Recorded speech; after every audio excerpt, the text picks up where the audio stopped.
Welcome to Let's Hear It. Let's Hear It is a podcast for and about the field of foundation and nonprofit communications, produced by its two co-hosts, Eric Brown and Kirk Brown. No relation. Well said, Eric. And I'm Kirk. And I'm Eric. The podcast is sponsored by the College Futures Foundation, which envisions a California where post-secondary education advances equity and unlocks upward mobility now and for generations to come. To learn more, visit collegefutures.org. You can find Let's Hear It on any podcast subscription platform. You can find us online at letshearitcast.com. You can find us on LinkedIn and, yes, even on Instagram. And if you like the show, please rate us on Apple Podcasts so that more people can find us. So let's get on to the show. Welcome in, gather around, welcome back. It's another episode of Let's Hear It. We're glad to have you. Glad to be here. Are you going to make s'mores? I did the welcome in. You're going to make for you, Mr. Brown. You're gathering around. We're going to make s'mores. We're gathering. We're lighting the fire. We're saying, come on in. We have a great conversation ahead, and this is consequential. This is so consequential, and in fact, it's well, let's just leave it at consequential. This is a very important discussion we're about to hear. Let's set it up, Eric, and then we will listen and we'll come back. There's a lot to talk about. My mother would say there will be consequences. Very consequential. I sat down in the flesh in the same room, which is very exciting. We don't always do it this way. With Don Howard, who is the president and CEO of the James Irvine Foundation, which is a California-wide grant-making institution of great note. And Elena Chavez Quezada, who is senior advisor for social innovation in the office of Governor Gavin Newsom of the great state of California. So you've got some big time. Is the other way we're going to say. These are big time guests. This is big time stuff going on. President of the foundation and the right hand of the governor on social innovation. How about that? And so the conversation was about partnerships between foundations and government. And Elena and Don had recently co-written a piece for the Candid website about this very topic. And I saw that and I'm like, wow, I know both of these people. This is amazing. I've been thinking about this stuff since I was in knee pants. And I would love to talk to them and have a conversation about how can foundations and governments work together to make the world a better place. So the piece by Elena and Don is called How Philanthropy Can Partner with the Public Sector to Build Equitable Infrastructure. And that ran on Candid on November 1st. And yeah, this is a conversation of incredible consequence. I'll save my first comments for it when we come back. So this is Don Howard, President and CEO of the James Irvine Foundation, and Elena Chavez Quezada from Governor Newsom's Office of Social Innovation. Let's listen, and we'll be back. Welcome to Let's Hear It. My guests today are Elena Chavez Quezada, Senior Advisor for Social Innovation in the Office of Governor Gavin Newsom, and Don Howard, the President and CEO at the James Irvine Foundation. Two people that I really, really like a lot, and I'm so happy that you would join us for this great conversation. Thank you so much for coming on to Let's Hear It. Thanks for having us. Yeah, thank you. All right, so let's just dive right in here. You recently published an article on the Candid website that was called How Philanthropy Can Partner with the Public Sector to Build Equitable Infrastructure. Okay, first of all, this notion of philanthropy and government working together is very exciting. I was a press secretary for a year. As I said earlier, I've been trading on that year for a really long time. And when I came into philanthropy, I always thought to myself, why government and philanthropy should work together because philanthropy can take risks and government has money and it doesn't seem to happen that much. I've always felt like there was a huge missed opportunity. So when you wrote this article, I was like, oh, wow, this is a great conversation. And I know these people, so maybe we can have a great conversation about it. And so maybe I'll just start with you, Elena. Why was this an important topic for you to write about? And I will also go back and say that you worked at the San Francisco Foundation. That's where we know each other. And you've worked in the nonprofit world. And now you've gone over into the other side. So tell me about why this was a good story to tell and why you wanted to participate in this kind of conversation. Yeah, well, thanks so much for having me. And I think this is exactly the kind of conversation that gets me excited in the morning. I do want to start out by saying fundamentally, in Governor Newsom's office, we believe in partnership. So there is a certain degree of humility that I find quite refreshing to say we can't do it alone. Even in a state with that's the fifth largest economy in the world, even when our budget kind of dwarfs philanthropic dollars, there's a lot that we can learn from and partner with philanthropy on. So that's part of why I was so excited to write this piece. There's a few things that I think philanthropy does really well that the state can't do and vice versa. Scale is one of them. So the state can put out big dollars at scale, and there's a lot of infrastructure work happening across the state. Philanthropy can help us make sure it's implemented well.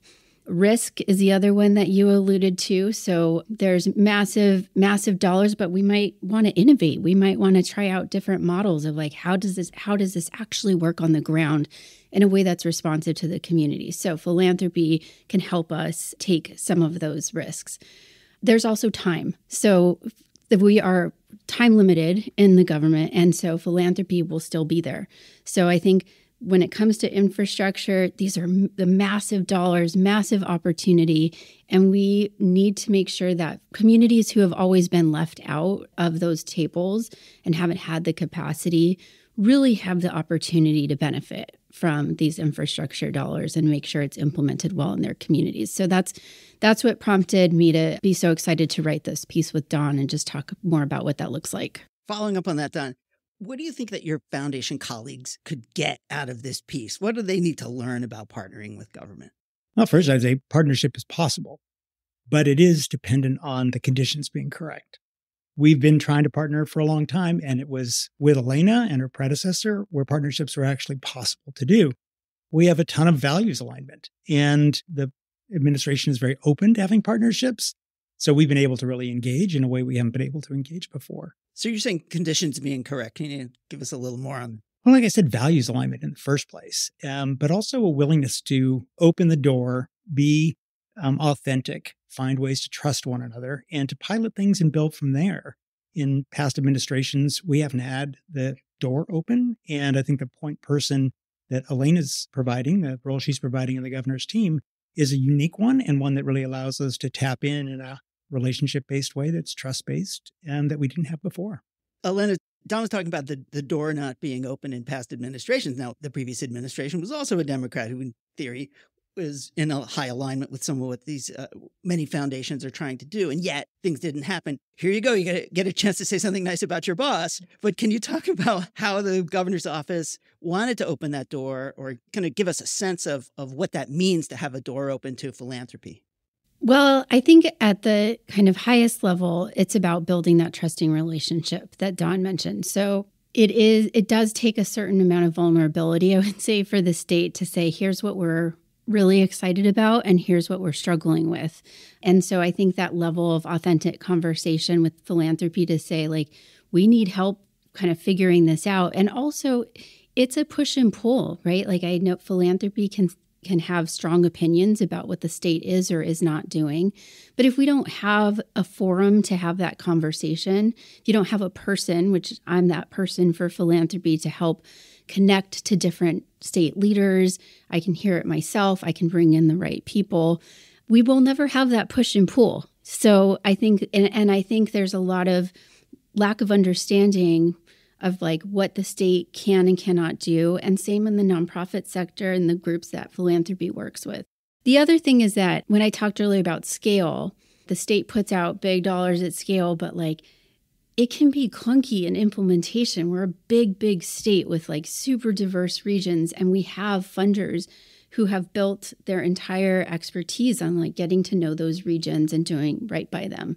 And so I think that's another big opportunity for the state and philanthropy to partner together. And that's what like a relationship means, is we've got the big picture and we're values aligned on that big picture. But the proof is in the pudding. Like, it's all about how it's implemented. And I think we all sometimes get distracted by like the big policy win and not necessarily the implementation of it.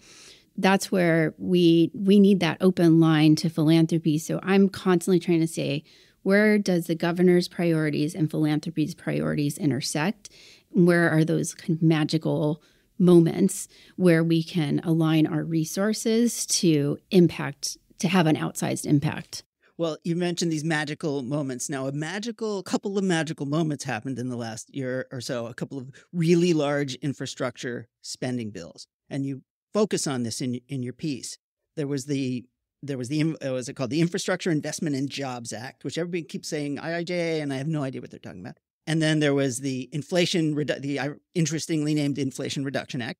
So both of these are pumping a ton of money into states and into communities. And there's in both of them, there are identified opportunities for communities that have been left out of the opportunity that federal funding has been able to offer in the past. So this feels like, in the pre-interview, we were talking, Don, about the moment, these brief moments when things can come along, call it a window of opportunity. Feels like that window is cracked just a bit, and that you are talking about how do we use this combined power and influence to be able to access those funds and make them work well. So Don, can you kind of give us a little bit more on like what is this money and how do you see it providing opportunity?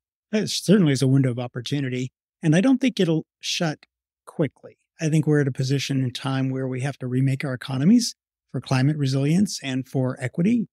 And we can see vicissitudes in sort of the political process, but this isn't going to be the first, or it can't be the first if we really want to see our climate restored and see our communities have real economic inclusion. So that's the thing. I also don't want you to forget the state is putting a ton of money into infrastructure and climate.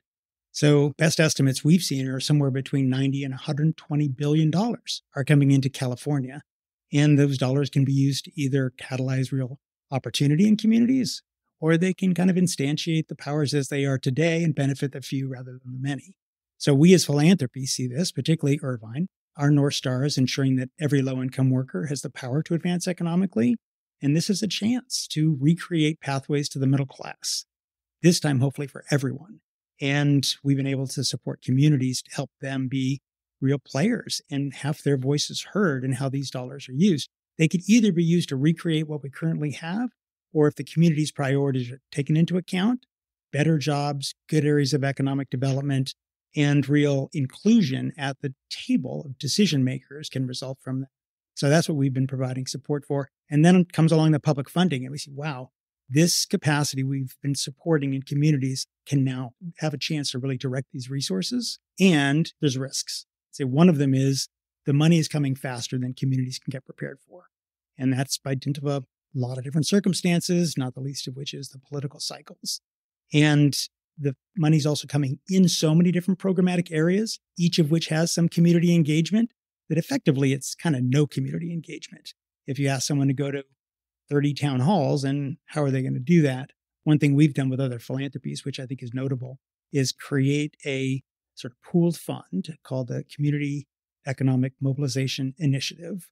And that's been re-granting dollars to grassroots and community organizations so they can add a person where they can think about which of those town halls to go to, or they can have better capacity to sit at the table and say, no, these are the economics of our community, and can stand up, frankly, to folks who might be the traditional winners in those economic decisions. So it sounds, since this is nominally a show about communications, it sounds like communications is fairly important in this regard, because needless to say, Elena has kind of tried and figure out how to sift and sort through all the information and kind of also understand what the narrative is, frankly, about why this matters and how it gets done. Elena, can you talk a little bit about how you are kind of getting all that information and what you do with it, and what various factors come into play as you try to decide which projects to advance, how to build these kinds of partnerships, and so on? Well, I think having an equity lens is super important, and want to really highlight the governor's commitment to equity through an executive order that we did last year. And there's all kinds of ways that this can look like. The executive order on equity is really looking at how the state can do a better job through our internal systems, through our communications and processes. So if you take that lens, and we have all of these federal dollars and state dollars flowing, who's best positioned to get those dollars? The people who already have dollars. And so an equity lens requires us to say who really has all of the planning and has done a lot of organizing, knows what their community needs and wants, but doesn't have the capacity to go after those dollars. That's how I really think about prioritizing, because these regions of the state are not all starting from the same place. So when I'm trying to sift through, all of the opportunities and ways that the governor's office and philanthropy could work together, it's ensuring that some regions have an equal starting place. That's an example of values alignment. That's very much how we see our role in supporting communities with an equity lens, ensuring that folks that often been overlooked, particularly folks who aren't white workers, quite frankly, aren't getting their fair share of the spoils. So that's a very clear value for us. And I know it's a clear value for the administration. And it's a place we can partner. We're in relationship with a lot of these groups that are often overlooked. And we can bring those groups to the table and we can help them be in better relationship with their local civic leaders, but also with the state. Well, I think that's part of the beauty of having you inside. I'm looking at Elena, at having you inside government, because you understand foundations and you understand community foundations and you understand the grantees. And so you have this real sense. I assume. Thank you. But I know it's true. But you have this sense what organizations, how they could use the money, how they operate. And you just have this view into all you've been in the belly of all the beasts now. Now, is this a new position? I mean, how has this state built these relationships over time? And what kind of infrastructure are you building in the governor's office to be able to do this over time? Because I think that those kinds of relationships are so important, but they're based on people and their own experience. Yeah, so this position is new to the Newsom administration. So when the governor got elected, it was very clear that prioritizing relationships with philanthropy and moving public-private partnerships was important. So my predecessor, Kathleen Kelly-Janis, was the first one to have this position. And it is a lot of external work. Foundations are not an ATM. It's about building these relationships. There are dollars at play here, and I think the state has very restrictive dollars. It has inflexible dollars. It has dollars that take a really long time to get out. And so these are all things that we can partner with philanthropy on. It's not just about the transaction. It's really about like a trusting relationship, being able to share feedback, being able to share concerns and kind of connect the dots. One way that we kind of build this infrastructure into the government is I sit on the cabinet affairs team and work very closely with my colleagues. So there's no project that I do that is something that I, Elena, think is a good idea. It is really something that my colleagues have said, this is a governor's priority. We're working on this. And they are front and center with philanthropy in helping to kind of understand the context and share all the details. So I am very much a generalist. The other way that I think is really smart that we started to embed into government is I have liaisons at almost every agency. So we have public-private partnership liaisons who have really busy jobs as, deputy secretaries or senior advisors or whatever their role is within their respective agencies. But public-private partnerships is part of their portfolio. We convene them monthly, and we have a bit of a learning community. And so we're constantly exchanging ideas. Part of it is I am here to support agencies in building that muscle. The other part of it is it's really important for me in the governor's office to have an understanding of all the ways that the state is engaging with philanthropy so that we're strategic and we're coordinated. And Elena's role has been really consequential in the position that was created because from a philanthropy perspective, we can't engage with every agency.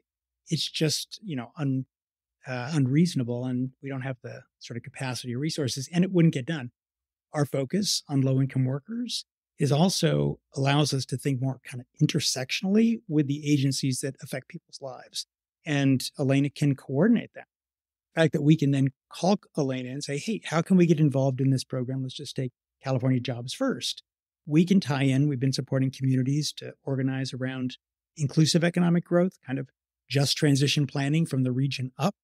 And the state basically took the model and brought it to scale with California Jobs First. So we can then reach out to Elena and say, okay, how do we coordinate our investments in a place like the Inland Empire with what the state's trying to do? And then the dollars that might not be so flexible coming from the state, we can kind of provide glue around it. We can help folks plan. We can help folks evaluate. We can provide funding, frankly, for things that are as consequential as having childcare at a community meeting. Those are not the kinds of things that government funding can typically be used for, but it's huge leverage for us if the decision is being made around, a $50 million grant for a particular project. If we can support the community engagement piece of that, that's a huge amount of leverage for philanthropic dollars. Well, we're going to take a very quick break, and we'll be back with Elena Chavez Quezada, the Senior Advisor for Social Innovation at the Office of Governor Gavin Newsom, and Don Howard, President and CEO of the James Irvine Foundation. You're listening to Let's Hear It, a podcast about foundation and nonprofit communications, hosted by Eric Brown and Kirk Brown. If you're enjoying this episode, you may just be a rule breaker. Tune in to Break Fake Rules, a new limited series podcast with Glenn Galich, CEO of the Stupsky Foundation. Hear from leaders in philanthropy, nonprofits, government, media, and more to learn about challenges they've overcome by breaking fake rules and which rules we should commit to breaking together. We are also sponsored by the Conrad Prebys Foundation. Check out their amazingly good podcast, and we're not just saying that, Stop and Talk, hosted by Prebys Foundation CEO Grant Oliphant. You can find them at stopandtalkpodcast.com. And now, back to the show. And we are back with Elena Chavez Quezada and Don Howard, and I'm really enjoying this conversation. So now this is my favorite question that I've been thinking about, Don, because when I was head of comms at Hewlett, I sometimes had to practice law without a license because much of what we were doing was advocacy. We're trying to move systems. And so in your piece, you have a quote here that I got very excited about. You say, you call on funders to support, quote, advocating for state funds that enable community-led economic planning, unquote. So like foundations go screaming for the exits. The general counsel will come banging on your door and wrestle you to the ground and hog tie you and take you out. So can you talk just a little bit about advocacy and how foundations can do it? And, you can't give legal advice, but talk about how you think about advocacy in this context and why it matters. Let me validate your experience that folks go running for the hills when you start talking about advocacy. And it's changing. I have to say there's a movement within philanthropy to recognize that we can do things that actually seek to change systems, and we don't have to be quite so frightened about it. First, so all your listeners know, if they don't already, we're a private foundation. We are not legally allowed to engage in legislative advocacy and making or the electoral process. So there are things we can do, though, with supporting community-based organizations and the advocacy they're doing. We can then, once a bill is passed or once a program is being designed, we can support the kind of technical assistance, implementation to make that program work. And then we can support organizations in the community that are keeping government sort of honest to make sure that the programs as designed are actually being implemented. So it's not pure legislative advocacy, but it is supporting advocacy and then supporting the implementation of policies that result from the advocacy that's being done. So advocacy is healthy. Consult your doctor. Your mileage may vary. And call us. Honestly, I should be careful because I might get a bunch of calls. I know you've got a big listenership. Let's hope. But I do, and I think it's a role philanthropy or philanthropic leaders can play, is explaining how a particular partnership, maybe a vehicle within a partnership, is fair game. Why we can do that as philanthropy. We are making an investment that can signal to other philanthropy that it is okay to do this. And I think the relationships that get built among philanthropic leaders also really help because we can kind of behind closed doors talk about what are you doing here? And that may be something my general counsel is not so keen on. Why should I be sort of more leaning into this than they might want me to do? Can I jump in and just say, especially in a time of a $38 billion deficit, we can look back to the several years of surplus that we had and all of the incredible policy wins that came out of that. We still have a lot of work to do on implementation. There are a lot of dollars out there that still need to be leveraged and have the impact that they were intended to have. And I think philanthropy can be a really incredible partner for the state in doing that without crossing any lines. An example of that is philanthropy can fund consultants to provide technical assistance in the development and implementation of programs. And those are relatively small dollar investments. They can be either outside of the government apparatus, but useful to government. And then the programs, like there's so much from our vantage point in all of these funding streams, there needs to be a workforce component. Sometimes I say climate change is also a jobs program. And workforce monies are now ending up in agencies that don't have a lot of expertise around workforce. I say this both at the state, but I'm seeing it also in sort of a bigger way at the federal level. And I think that's a place where, in particular, we can bring workforce expertise because these programs are all getting developed and frankly rushed. The advantage you all have in the administration here is you have a little more time than the feds have. And the money is coming so fast and furiously from the federal agencies that my fear is that the programs don't have they're not going to be designed well in the first place. One thing we can fund, and we're trying to do nationally, is creating some feedback loops so that community groups, as they try to draw down those funds, when it's not working for them, and in many cases there will be challenges, that feedback can go to the public officials who hopefully can make workarounds or adaptations to the programs. Problem is, you need to have some longevity. That's not going to happen in 12 months' time. I remember getting a call from someone in the federal government who said, we need to figure out how to engage community, and you guys in California figure that out. I was like, okay, well, here's some of the things you do. What's your time frame? He said, I got 3 months.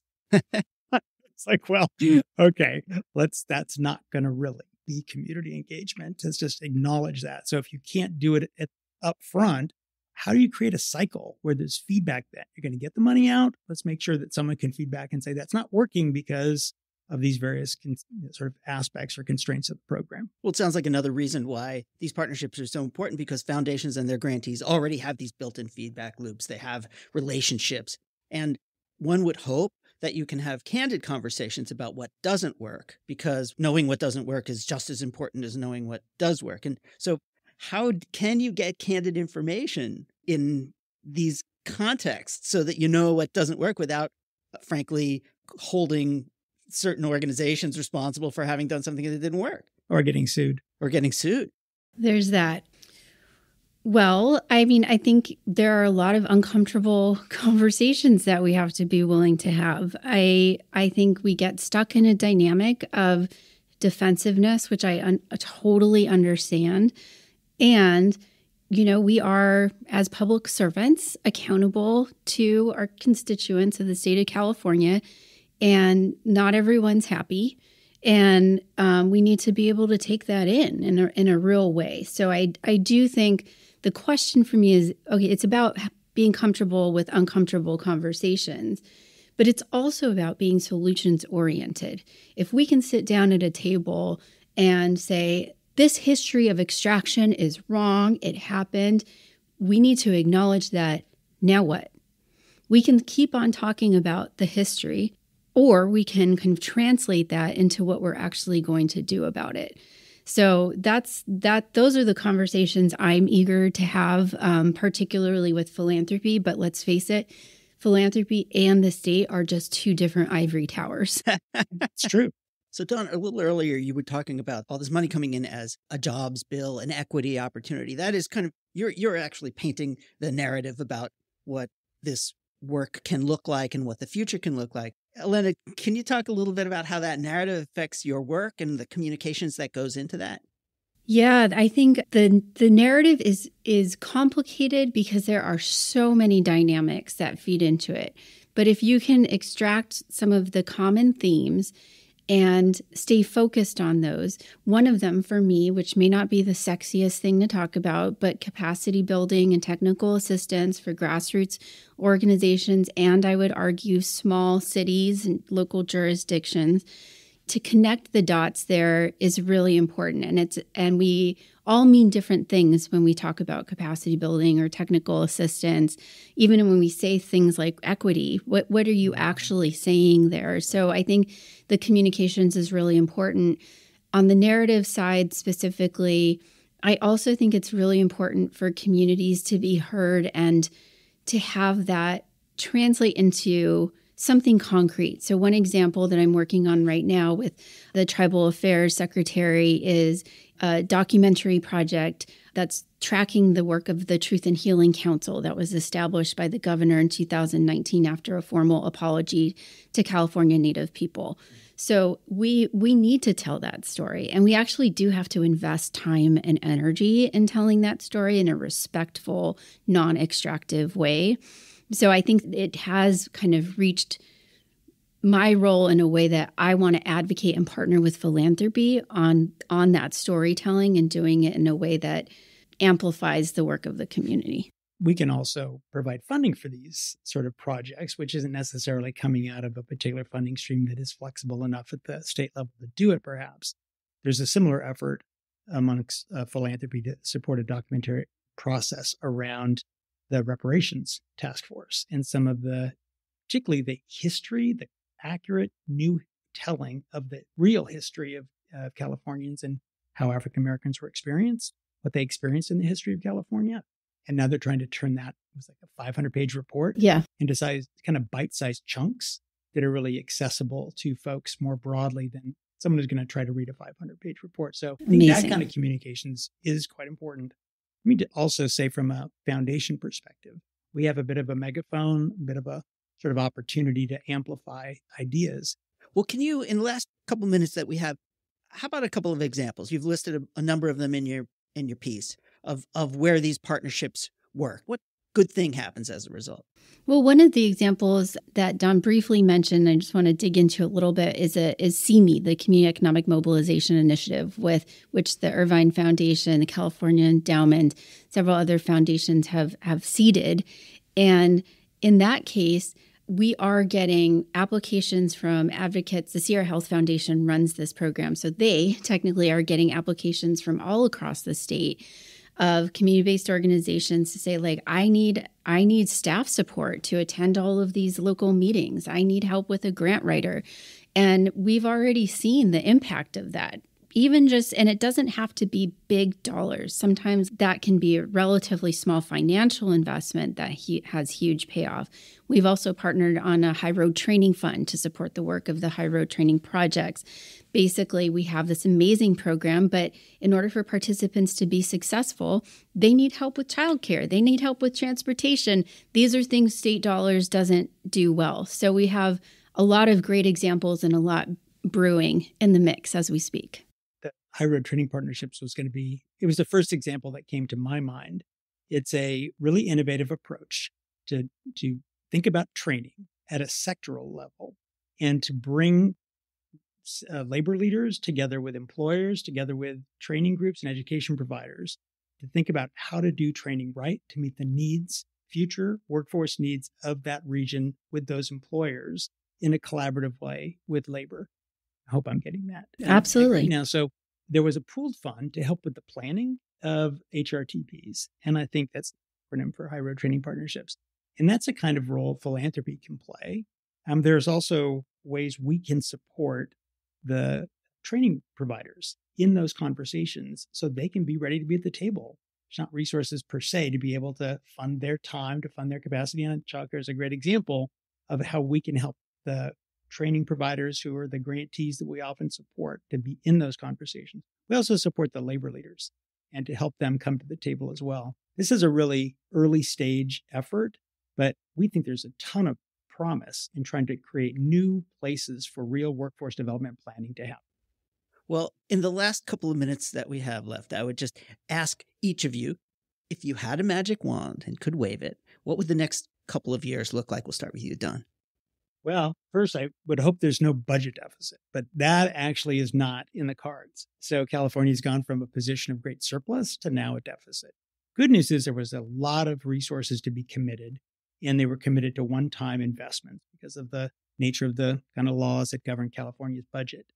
So I wish there were no deficit. That is what it is. I would also hope that the funding that's coming from the federal government, I would say more so than the experience we're having with the state, comes at a slower pace that allows communities to get ready to really direct funds. And what you want to see is investments in a community that are geared toward higher value jobs that create opportunities and on-ramps to the middle class that are accessible to folks who've historically been overlooked. And if the funds come faster than the community can identify those priorities, we're worried that the same old folks are going to end up benefiting from the investments that get made. Elena, what does the beautiful future look like to you?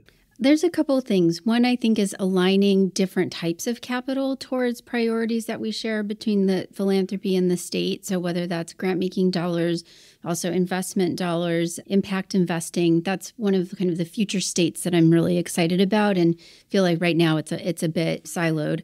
Second is that the state and philanthropy does a better job kind of balancing each other out when it comes to appetite for risk and time spent strategizing. I would argue big generalization. Philanthropy strategizes a lot. The state often doesn't strategize enough. And so I think if we reach some kind of equilibrium through our partnerships, but the biggest thing is to not wait for crisis for action. I know it's human nature when you're in a crisis, you want to do something. And I love that and appreciate that. And we certainly spread the word when there's a crisis. The earthquake in Humboldt last year, for example, spurs us to action. But when we think about public safety, natural disasters, immigration, you name the issue, it's generally a crisis that spurs us into action. I would love for us to feel that same sense of urgency towards building infrastructure and capacity and stability so that we can meet the crisis better prepared. And I want to say kudos to you because as we've come out of COVID and there were other crises that were compounding the problem with COVID, philanthropy engaged in emergency funding and rightfully did along with the state.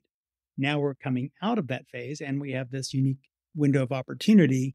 You've brought more focus and been able to engage less in the kind of crisis response and more in the longer term thinking about how we can create the California we all want to see and frankly restore the California dream, this time for everyone. Well, folks, it's a love fest. It's delightful to see this kind of relationship happening. We are very lucky. Well, if there's governors out there who listen, I'm sure there are plenty.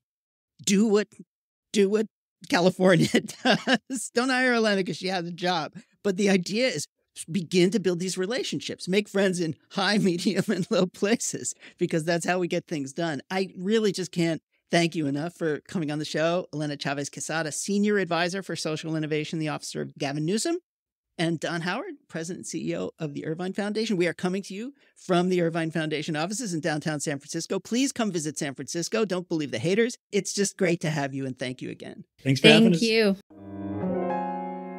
And we're back. Were there consequences? So here is my take. Uh-oh, here goes Kirk. This conversation, Kirk Brown cleared for takeoff, is the reason why our national conversation around politics is so insane. Please tell more. Say more. Here's the case. Here's the case I'm going to make. Listen to this conversation. Listen to how thoroughly Elena has thought this through. How thoroughly Elena knows how to navigate these partnerships, bring these people together. And the consequence of this is, think about the work that Don and Irvine and the other foundations coming behind can do. They can say, okay, got it, state of California. You can leverage billions to accomplish outcomes, but we can deliver millions and even less. We can deliver thousands and hundreds of thousands so that this implementation work that so often gets left by the wayside can be done and done more effectively. And we can create outcomes where there's real equity that happens, real communities that are left at the margins and are going to be brought to the fore. This is a threatening conversation. This conversation threatens the core of all the systemic stuff that we want to get cleaned up. And who needs to be at the lead of that? Who needs to help pilot that? Who needs to make sure that that's going to happen in an effective way? People like Elena and Don. It's so clear. So this is so exciting. It's so cool. I'm so glad they're talking about it. But the consequence of this, and Eric, this is your fault. And then I'll stop. Oh, I'm sorry. This is your fault. I apologize. You said everybody in every other state listen to what's being done here, because this is another example of something that can roll out of California with extraordinarily positive impact in other parts of the country. And I think it's exactly right. So Eric, I think this is one of the most consequential conversations we've ever had on this podcast, because this is creating real change today. There's billions of dollars behind it, but it's a model. It's a model that could remake economies everywhere. Tell me I'm wrong. Tell me I'm wrong. You're right. And we're done with this guy. I mean, what else is there to say? I think you're right. I've been thinking about this for a long time. Now, mind you, I had thought about it in different ways. I had been a press secretary for about half an hour in Washington on the Hill. And then when I went over onto the other side, I was thinking, if we could build better relationships between, actually at the time it was nonprofits and members. But then when I went over into philanthropy, I thought, foundations do all those things that Don was talking about. And governments have all that money. They can't. And Elena talked about the constraints on that money. And that is, it's like hand in glove, come up with the metaphor of choice about how these two large institutions can work together. And they are starting to do this. And it has happened in fits and starts in lots of places. But most states don't have an Elena in place. And many foundations don't nearly have the bravery and the vision that Dawn has in understanding how these pieces fit together. And that was very exciting to me too when I read their piece, because it ought to be, as you say, a lesson for folks everywhere about how can we make these two pieces fit together and add up to a whole lot more than just the sum of their parts. So can we talk about Elena specifically for a moment? Because this notion of being the senior advisor for social innovation, serving a governor, sitting in the governor's office, obviously California is an interesting state. Big place, yes. Fifth largest economy in the world. But Elena's, and obviously there have been other people in this role, though I thought that was an interesting back and forth about how this really is something that the Newsom administration has really made possible and made happen, and the values alignment between what's being put forward for this Office of Social Innovation with philanthropies across the state are working towards. But Elena's particular skill set, particular background, particular resume just feels so perfectly suited for this role. And as you were going through that conversation, I was thinking to myself, this is another great illustration of kind of the systemic work that needs to be done. You know, these big players, you know, federal funding, state funding, philanthropic funding, bringing it together for these better outcomes.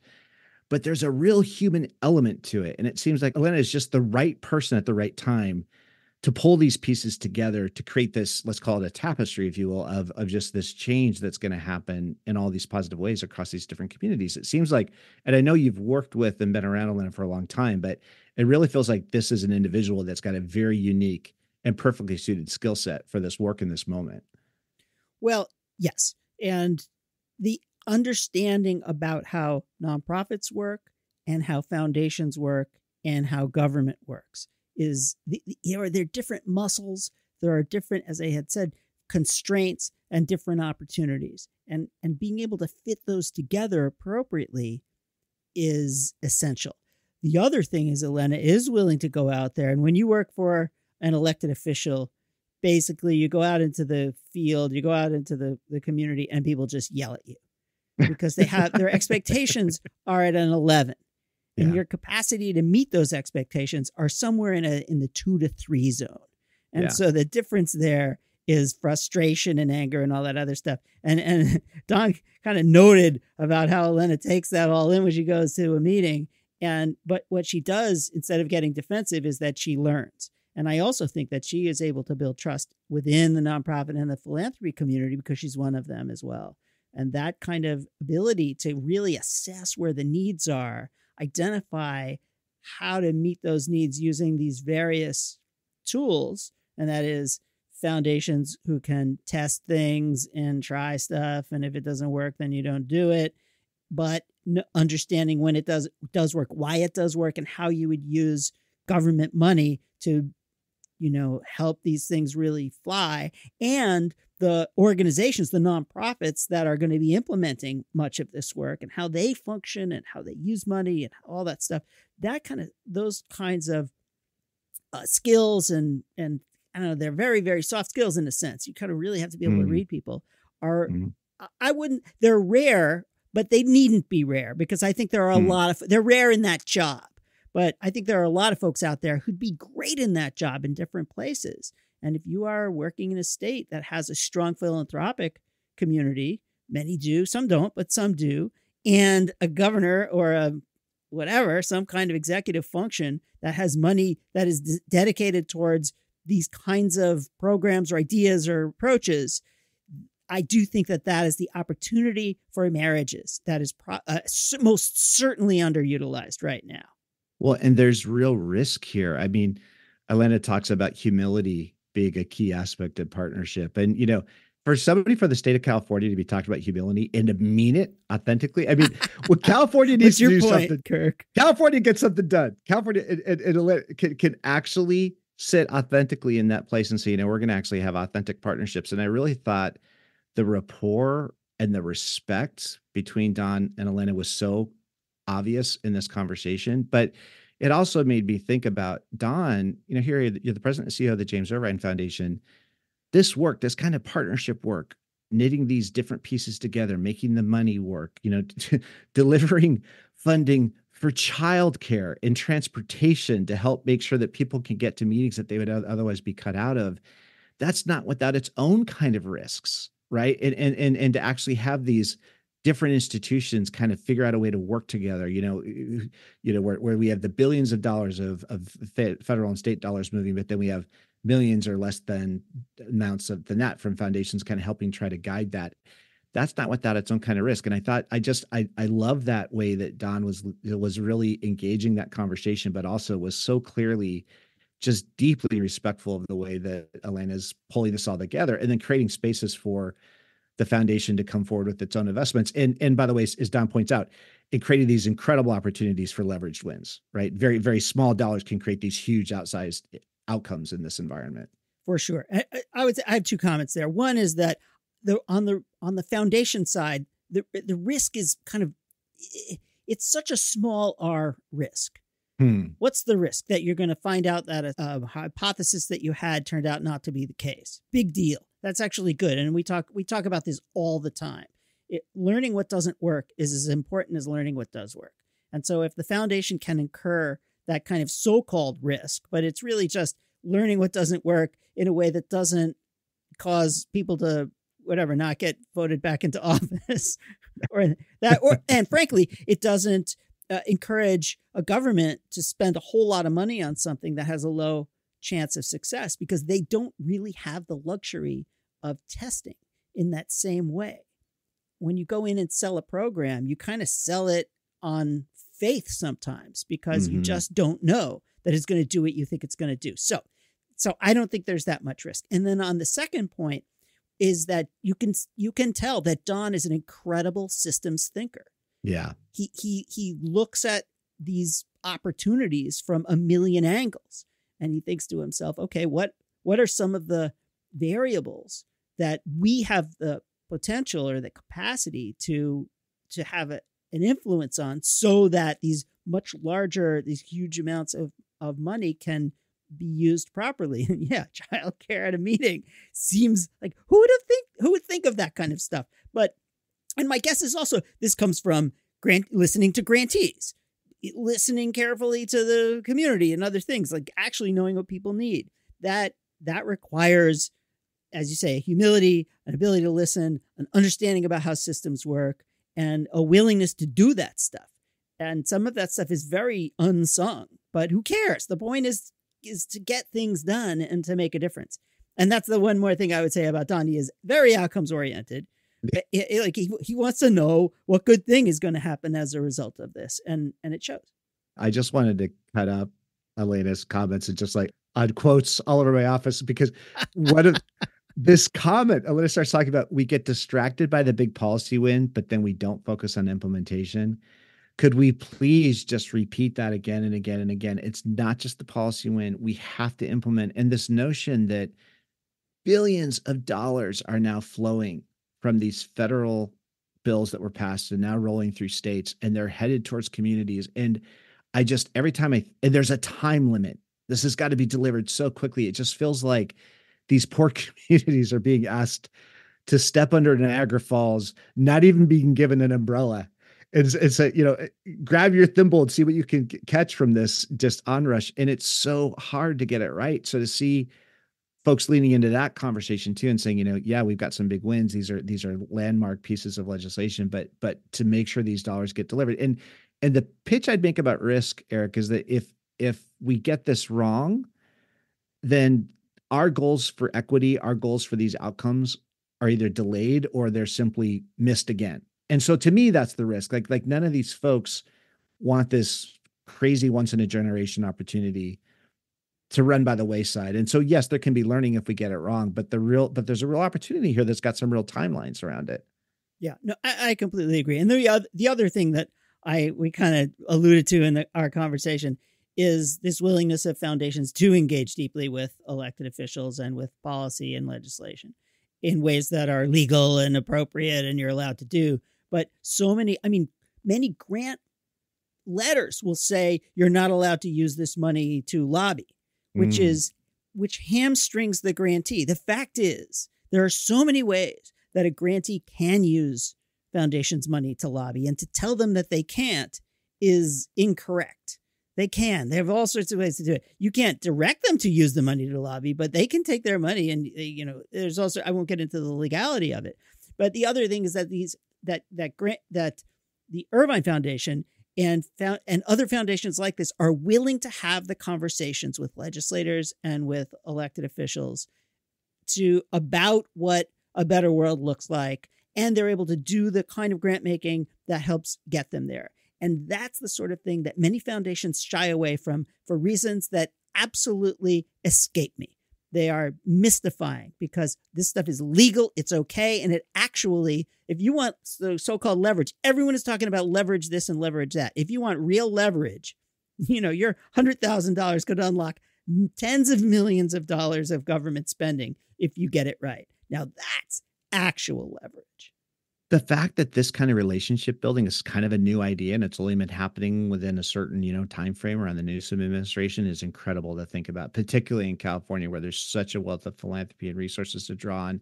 I will say, hearing Don talk about partnership and partnership being possible, again, I go back to this, is this systemic or is this just Don's a super intelligent, thoughtful, the right person to help guide this stuff? Because this notion, and I'd love to hear you talk about this, Eric, given your experiences in philanthropy, partnership seems like such a great word, especially when it's other words are around it, like trust and relationship and vulnerability, these partnerships that have all these aspects. And yet partnership is such a difficult thing to get right in a philanthropic context. Now you're talking about bringing in the state.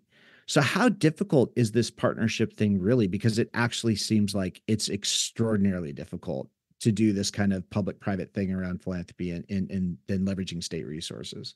Well, for starters, you could play kind of words that sound good, philanthro speak bingo, and go partnerships and trust and engagement and collaboration, and they'll say it and say it and say it and not mean it. Partners. Foundations talk about grantees as their partners, which is sometimes that's true. And sometimes they're our partners as long as they do what we tell them to do. So to actually be honest when you're talking about relationships and trust and partnerships, those things are based on time spent together. They're based on personal relationships.